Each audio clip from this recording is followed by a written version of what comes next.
before Allah subhanahu wa ta'ala, none of it matters.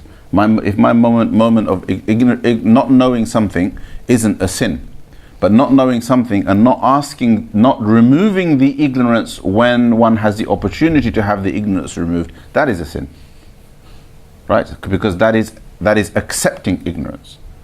Yeah.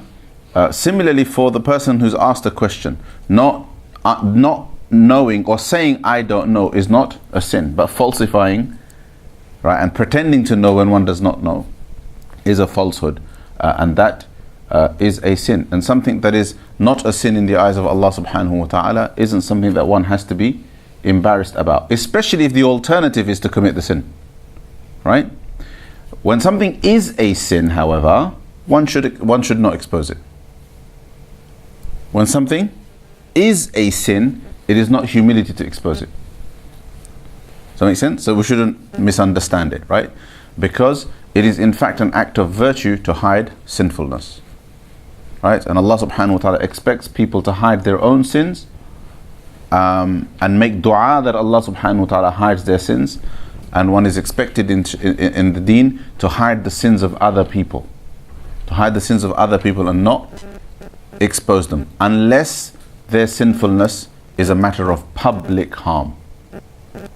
Like what they do is publicly harmful. They deal in drugs, right? They do crime or something like that. They do something that is if they do something that is publicly harmful, then it may be exposed with the intention of stopping the harm, not for the sake of spreading gossip, but with the intention of stopping the harm. But if it is a private sin, then it should not be exposed. And the Prophet ﷺ said, "Man satara musliman, satarahu Allah fi dunya wal akhirah." Whoever hides the fault of a believer, Allah subhanahu wa ta'ala hides his fault on the day of judgment. And we make dua, Allahumma astur awrati wa amin rawati. Oh Allah subhanahu wa ta'ala, conceal my faults, right, and calm my fears.